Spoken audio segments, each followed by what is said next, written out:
Hi guys, the Miniature Irishman here, and today I'm going to show you how I painted Ironman from the Marvel Crisis Protocol course set.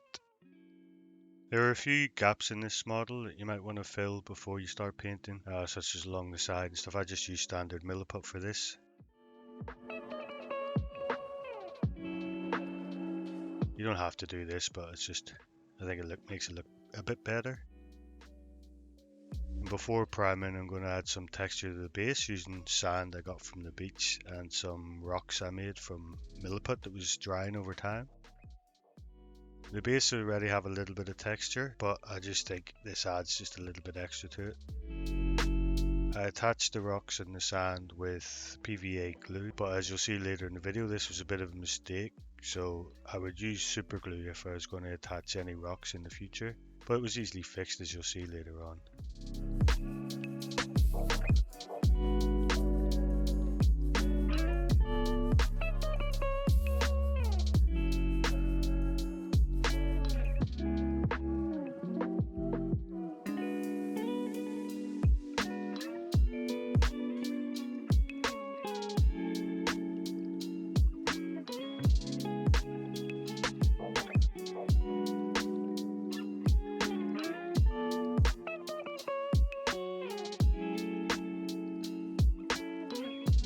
Once the basic material is dry, I primed the model black using Army Painter Matte Black Primer through an airbrush, but you could just as easily use a spray can for this if you want to. Just make sure you give it a nice thin coat, you don't want to hide the details, so they're very small in this model.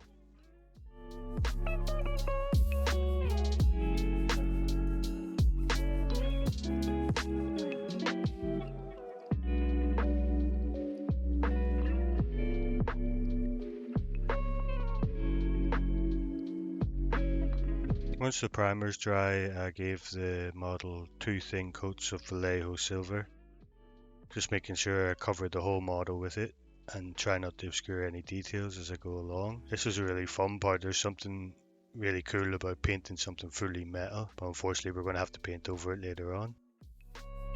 Anyway, the important thing is just 2 thin coats so you don't block any of those nice details in the model.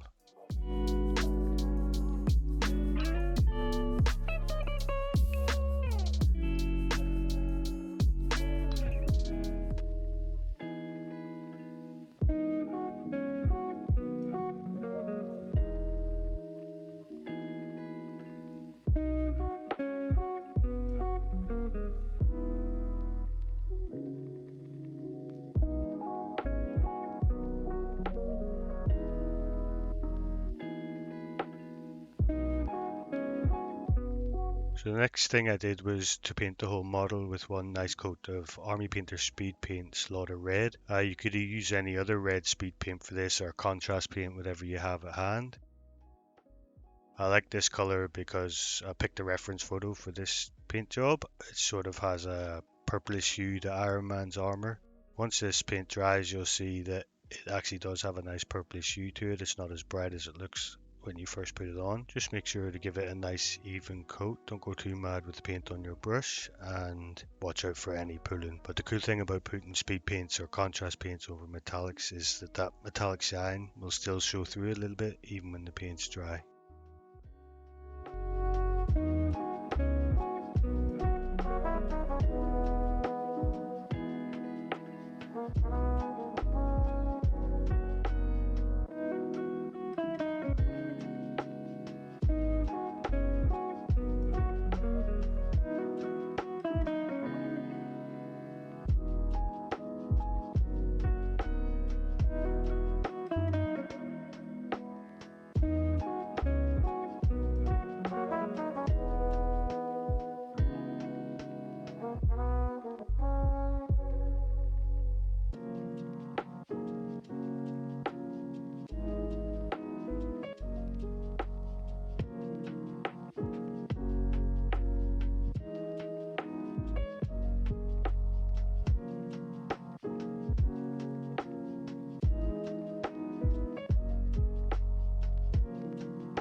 So you can see once it's dry that the speed paint actually looks a lot darker than it went on first. But on the raised areas, you can still see that metallic shine shining through, giving us some nice easy highlights on the model.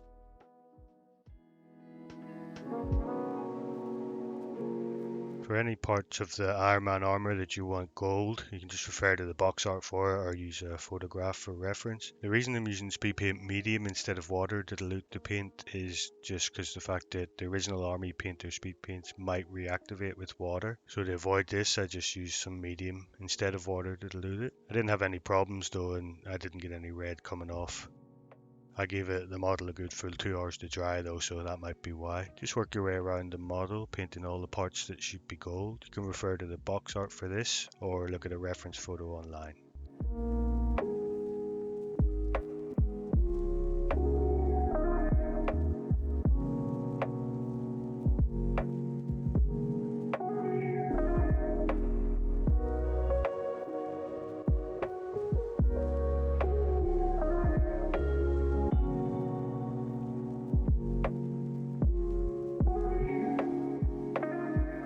To brighten up the gold areas a bit, just to give them some highlights, I'm using Citadel's Renor Brass and Vallejo Polished Gold, just 1:1, and I'm just going to pick sort of the raised areas where the light would naturally fall.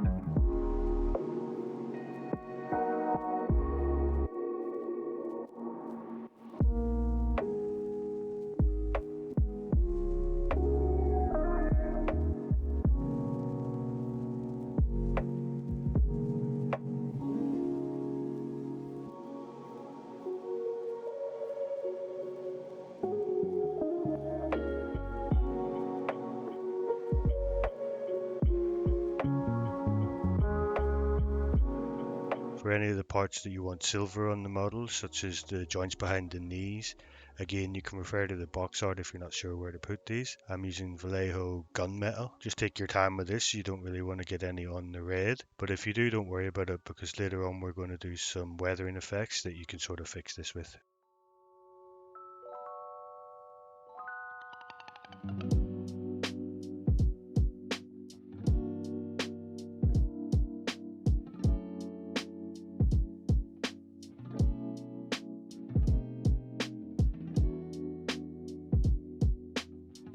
For the arc reactor in his chest and the repulsor on his hand, I'm going to begin by just giving it 2 thin coats of white. Just try and be neat here, working your way around the edges. I did go back and forth throughout the video and off camera, just trying to make this a little better. Just take your time and get a nice even coverage.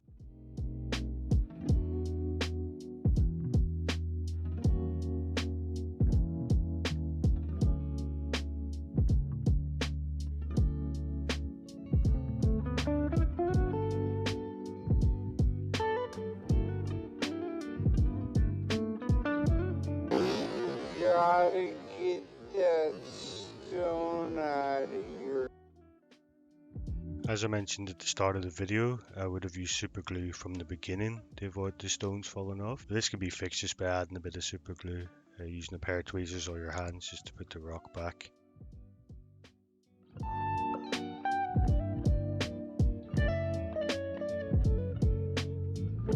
For the reactor and the pulsar, I'm going to use Speed Paint Magic Blue with Army Painter Speed Paint Medium. I started off going with 1:1, but I decided this would be too strong, so I went 2 parts medium to 1 part Magic Blue and applied it to the reactor and the repulsor in a nice even thin coat. As I said earlier, I did off camera keep repeating this process and trying to get an effect I was happy with. Don't worry if you get any of the speed paint on the armor itself, because it just adds to that glow effect, but try and be as neat as possible if you can.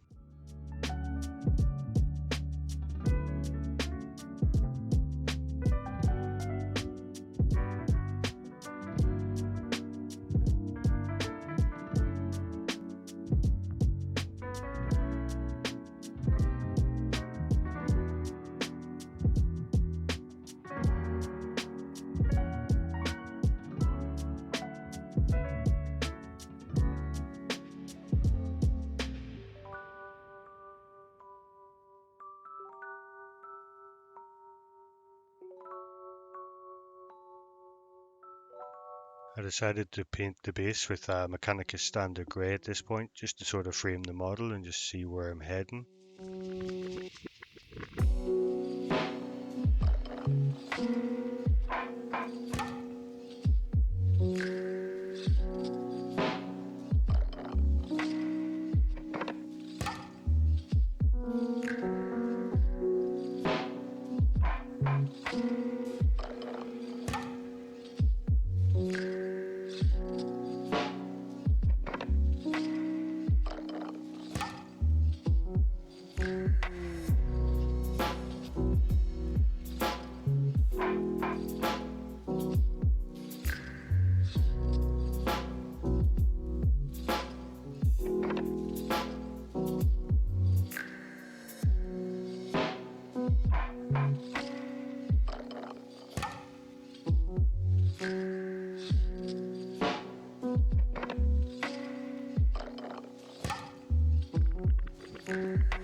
You could at this stage just paint the rim of the base black and it'd be perfectly good for a tabletop game, but I want to add some chipping to Ironman as if he's been in battle and pretty banged up.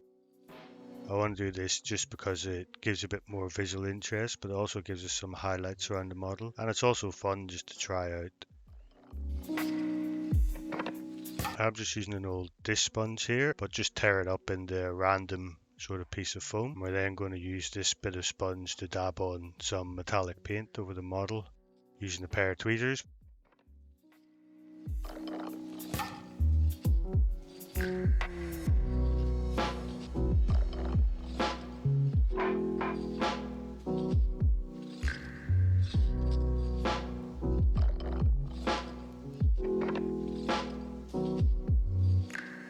To add the damage, I'm going back to Vallejo Game Color Silver. I'm just going to make sure that most of the paint is off the foam. You don't want it to be too heavy. And then I'm just going to gently press the sponge onto the model just to sort of get some scratches and damage looking. You can go as heavy as you want here. I wanted to really bash it up and try it out and see what it looks like. Just take your time and don't go too heavy with the sponge. And try and pick areas where there would be damage, such as knees and elbows, and just bits that are sticking out on the armor.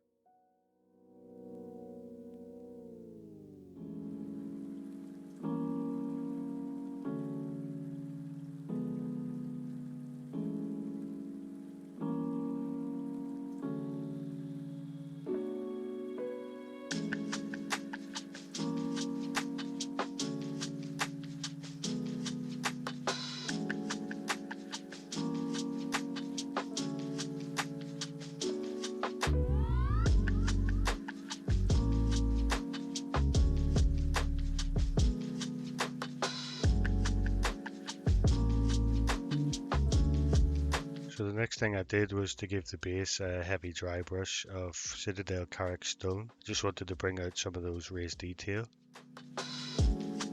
You'll see later on I wasn't very happy with this, especially after the wash. It sort of darkened everything down, but it's easily fixed, as you'll see towards the end of the video.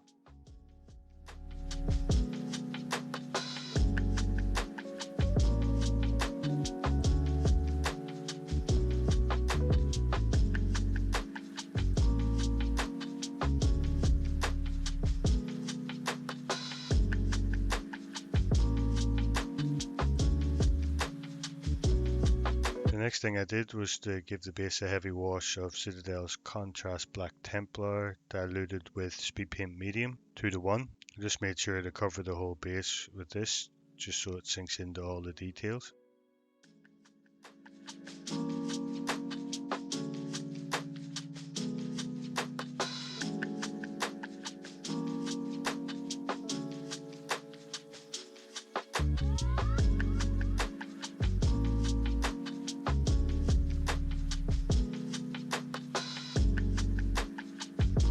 So as I said earlier, I didn't like how dark the base looked after the wash. So using Mechanicus Standard Grey, I gave the base a heavy dry brush just to sort of bring back that sort of concrete look to it.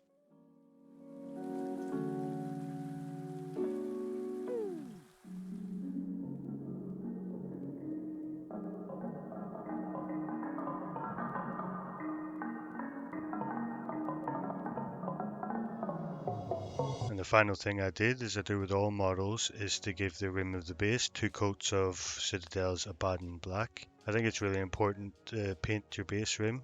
As I'm sure you've heard other YouTubers say, it just really helps to frame your miniature and gives it just sort of a finished look. Thanks for watching guys, and I hope you enjoyed this video. If you did, please leave a like for me and subscribe if you can, that would really help me. And I'll see you in the next one.